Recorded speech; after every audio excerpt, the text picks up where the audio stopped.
Hi guys, welcome back. You're back with us here at Beamer Sun Garage, and we're glad you are coming back. Or if you're new, we're glad you're here too. It rhymes, you notice that? So we've been dealing with the aftermath of this flood still, and today we had an idea, and so let's get to it. We'll show you what we did already, and we're just dying to show you. So.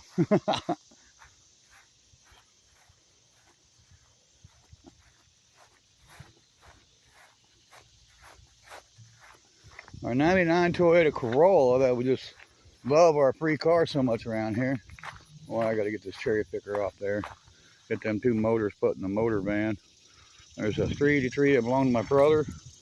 And then there's a 302 there. It's underneath that blue tarp. You can't tell because there's got a broken trophy from my parents. My son dug them all out of the garbage, so a lot of them got broke, and it was broke when he got them out of the garbage. And then we really don't have any place for them, so they're just sitting anywhere. But at least we still have their mementos and my mom and dad's accomplishments. So that's enough of that. So let's get on to the video. And so our 99 Toyota's pulled up in the driveway, all the doors open.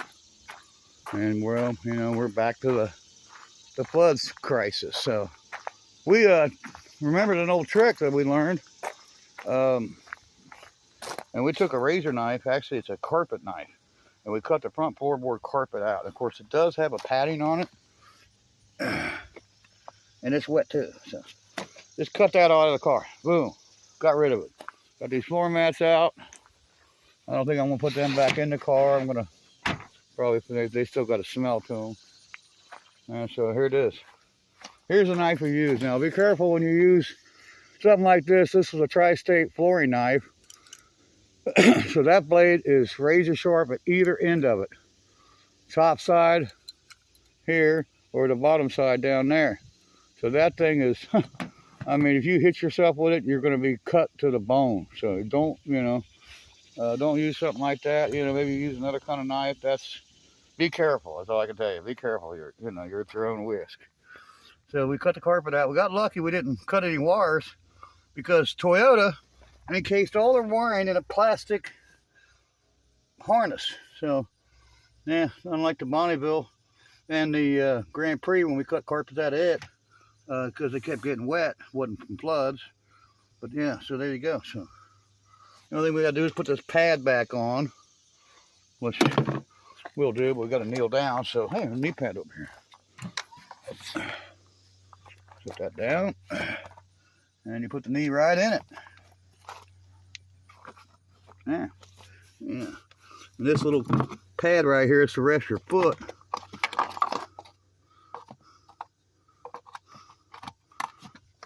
Boom. Love it. I love that little pad right there. It's actually too low because this thing's made for like a Japanese person, short. Man, I'm always resting my foot right here.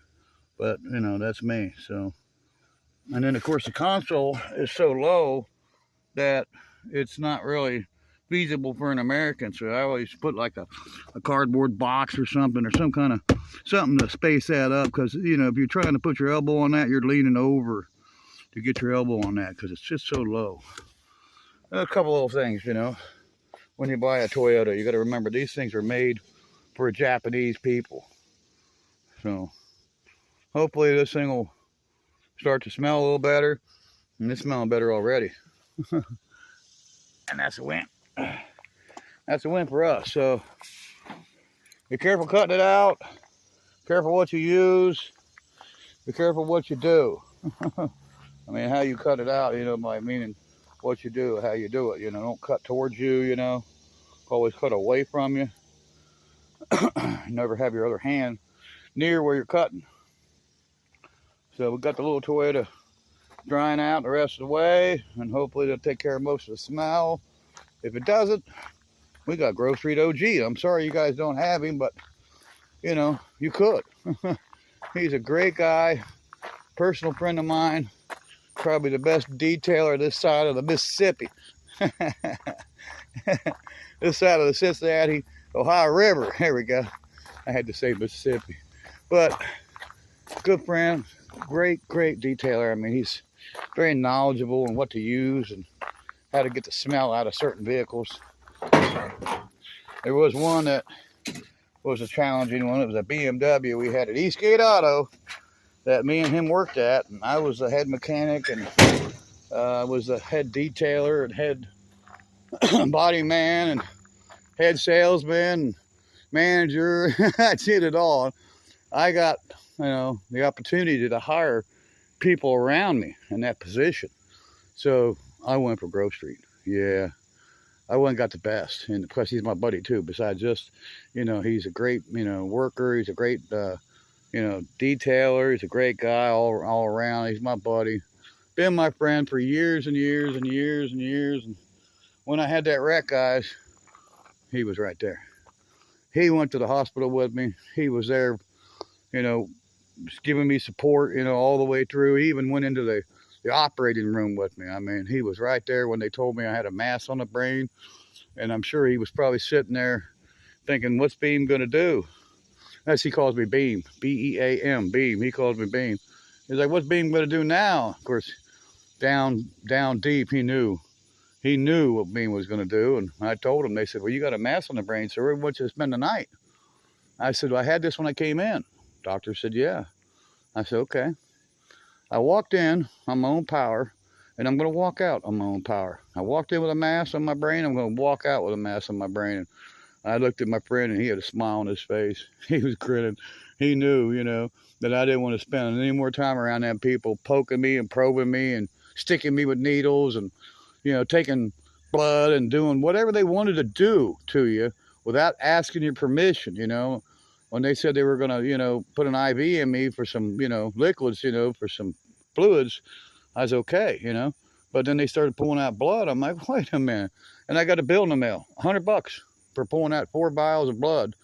And I didn't even get the results on the blood test. So, I'm not very happy with the way hospitals, treat you, how they take care of them. I mean, they did a really poor job where I was at. And so not happy, but you know what? I got through it, and I'm, healing up and getting better every day. Ooh, got some buzzards. Bunch of them, looks like. If you guys can see them or not. Yeah, you guys better go on down the pike there and stay away from my place. I saw a video of a bald eagle picking up a dog, and it was a small dog, but it was going to pick this dog up. And luckily for the dog, it had a brother or sister right by it, and it was able to come over and help, get his brother, I think it was a sister, help the brother get away from the bald eagle. But I'll tell you what, these things are ruthless. Oh my God, there's 5, 6 of them. There's 7 of them. Oh wow, they're way up. They look like ants up there. They're so high up. Yeah, you guys better be on down the road. Come around here. Yeah. Now, I got some dogs around here that got something to say to you. I ain't got many, but I got the Great Forest Gump. I got the Peppy the Pew. I got Sheba. I still got my Angus dog. And we got the new edition King dog. So don't want to mess with us. So there you go, guys. How you get the smell out of a car. Cut it out. Check out my friends Jamie Phillips, Actions Auto Parts. Check out my friend from Stamford, Kentucky. He's got all kinds of cool stuff, guys. He's got shirts for sale. He's got, you name it, he's got it. He's got car parts, truck parts, gasoline, diesel, you name it, he's got it. Mopar, Ford, Dodge, Chevrolet. He's got foreign jobs too. Check him out. Jamie Phillips, Actions Auto Parts. That's his YouTube channel. Check him out. Subscribe to him. Hit the bell button down there. We're trying to get him his subscription, we're trying to get him monetized this year. He's got all the subscribers he needs now. He needs more, of course, but he's got 1,000. So he can be monetized, but he's got to have, I think it's 2,000 or 3,000. I think it's 3,000 viewing hours now. They changed it. So check him out. Hit the bell button for him too while you're doing it. Subscribe. And leave him a comment. Tell him, hey, Beamer & Son Garage sent me. And we'll see you in the next one, guys. Bye-bye.